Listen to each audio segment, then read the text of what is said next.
Back in 1998, with all the baggage that you had acquired up until that point in healing modalities, what were you rationalizing in your head in the moments right after you returned to your seat? What were you associating the experience with? Was it, did you feel some type of channeling? Was it some kind of empathic It felt resonance? it felt like I had stepped in somebody else's shoes and felt like exactly how they were feeling. And then when I stepped out of that representation, went back to my chair, I was myself again. And I thought, this is amazing. How did this all happen? And I Right. needed to learn more. About the same time that embarked on trying to figure out how to learn more about constellations, I was also exposed to the Carolyn Mine's book, Releasing Emotional Patterns with Essential Oils, Mm. which I use almost every day in my healing practice. And for the for a very long time, I kept them totally separate. They were like two tracks. My healing practice that evolved mainly into clearing emotions, and my family constellation track, which was clearing the patterns that of energy that were blocked between the different family members. And I understand this is such a pivotal tool, such a central tool that incorporates your toolkit with Constellation nowadays. That I Uh-huh. am putting the link of the book below for people Oh, to good. check it out afterwards. I'm also sharing the screen for those that are watching this on video. It's available on Amazon. Carolyn Mine, Mein is her last name. Releasing Emotional Patterns with Essential Oils. There you go.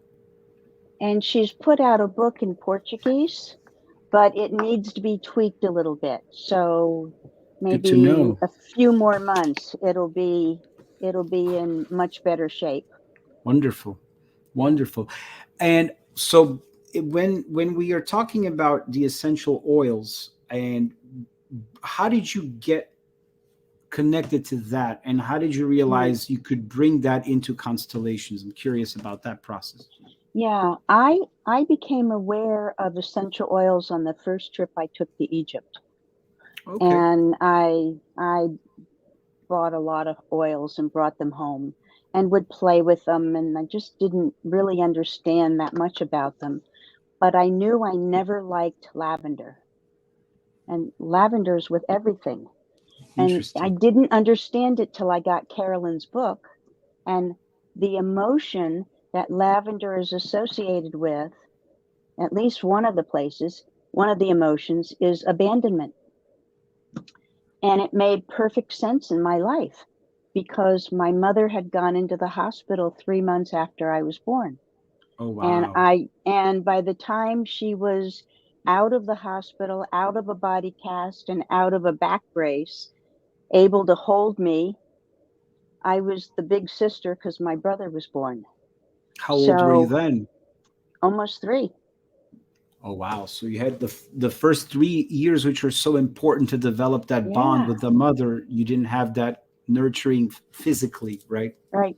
And that's what made me the classic schizoid character structure that's in Barbara Brennan's book.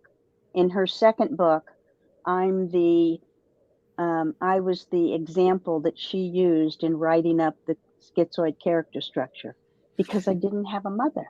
You know? Could you tell us a little bit more about that? Because mental health is such a big topic nowadays, and so many people are getting diagnosed with some part of the spectrum of schizophrenia, Yeah. and it's such a misunderstood condition. So I'd love to hear a little bit Good. more how Barbara Brennan structures this classic case. Yeah. It's all based on where your initial wounding was along in your developmental stage. So the schizoid character structure was either uh, in the womb or shortly after birth, Mm, during the birthing process or shortly after birth. And then the other character structures were later on in the developmental stage. So my wounding was very early. Got it. And since abandonment was my big issue, I sat down with Lavender, with Carolyn Mine's book, and started clearing all of my abandonment issues.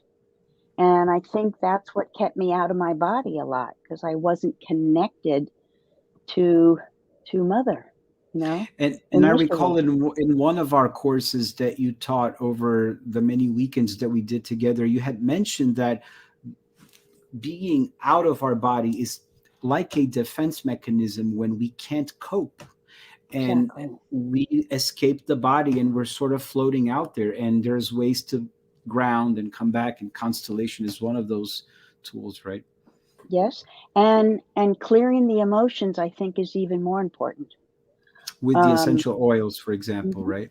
Yes, and actually it was Barbara Brennan that helped me come down into my body, and I remember her saying to me at one healing, "Welcome to planet Earth," you know, Wow. because I felt like I was 20 feet above my head, you know. And I never touched ground. I can definitely empathize with that feeling. I feel like I'm out there much more than in my body too. Curious for those that have never experienced a healing modality by Barbara Brennan, Susan, is that something that people sit in a chair in front of the No, healer and they? it's all on a table. And we start at the feet and we walk up the body, clearing out anything that doesn't belong to you.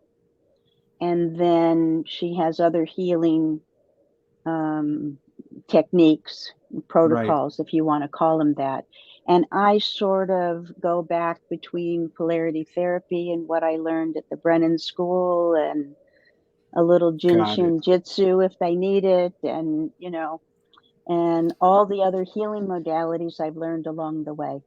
Speaking of those, I think this would be a good time for us to open this door onto spiritist healing practices such as Hmm. laying on of hands, or passes as they are called, which Hmm. incorporate a lot of the Barbara Brennan and Reiki principles, with the difference that you're not really touching the client, Yes. you're just standing at a relative distance.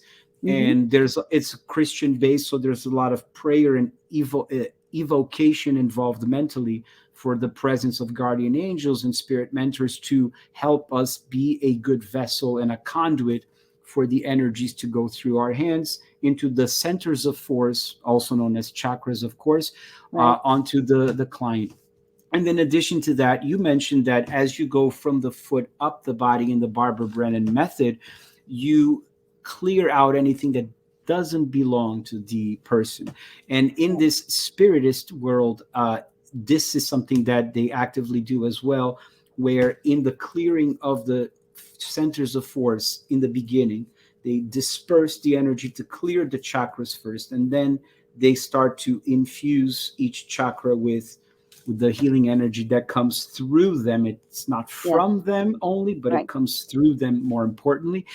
If and when there are situations when the person is connected to a spirit entity, this is a moment when that spirit entity, which is always addressed as a brother or sister in Christ in a loving way, and not as a demon that needs to be shunned or exorcised Hmm. away like a Hmm. plague, then they are asked, the group is asked through prayers for that entity to be taken to an area of healing, to an outpost, to an emergency room in the spirit realm, where the mediums in the group are either going to be directly talking to that spirit through trance channeling, Hmm. automatic writing, or even many cases in out of body experiences. And these are more advanced places that we are aware that exist, where some of the mediums will have that ability to go out of their bodies during the meeting in a conscious waking state as sort of astral projections.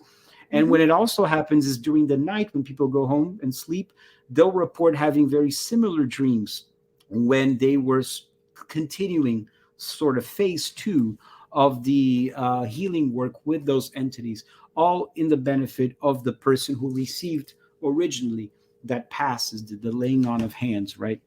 Yes. So I'm bringing all of this up in the context of what you discussed in Barbara Brennan's school, to ask if in those many years of sessions that you did in the different healing modalities, if during the diagnosis of the body and using the body as a tool to diagnose, if you felt those sort of interferences from spirit entities and how you dealt with that. Yes. In assessing the energy field, there were times when you just knew that there was, you can call it an entity, some people call it a critter, you know, I mean, it was, and from what I learned from Ethel Lombardi, who taught Marielle, which is an offshoot of Reiki, that you do a pull out. So if it's an energy that just doesn't belong there, you just reach in and you pull it out. And what I realized at times, sometimes there was an entity that was pretty active and didn't like the fact that I was extracting it from its food source, you know? Yes, And exactly. what I ended up doing was transmuting it into light. So the white light comes down to my heart chakra, out through my arm, totally encompass this. And I'd also took it to I used to have a pole lamp that looked like a chakra at the top, Oh, and nice. I'd put it over the pole lamp, and as soon as all of it turned into light, I'd let it go. You release it. And it transmuted into light. So that's how I tend to deal with it.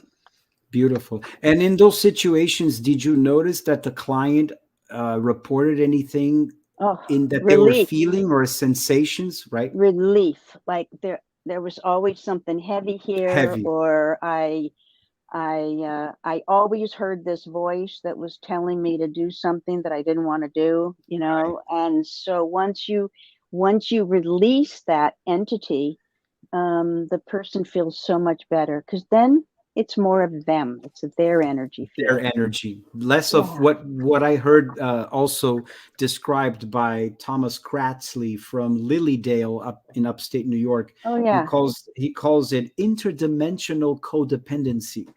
Yeah. Great terms. It's a Uh-huh. great term because Yeah. sometimes in the spiritist world where I come from, there tends to be a finger pointing tendency where we call these entities obsessors. They are obsessing, Yeah. feeding off of our energy, Yeah. as if they are the ones who are the perpetrators and we are the victims only. And it's much Mm-hmm. more nuanced than that. We Sure. many times are the ones that are We holding on attract to it. them. We attract Yeah, it, you know, and absolutely. so it's a co-creation, and only when the person doesn't need it anymore is when somebody comes along and can take it off.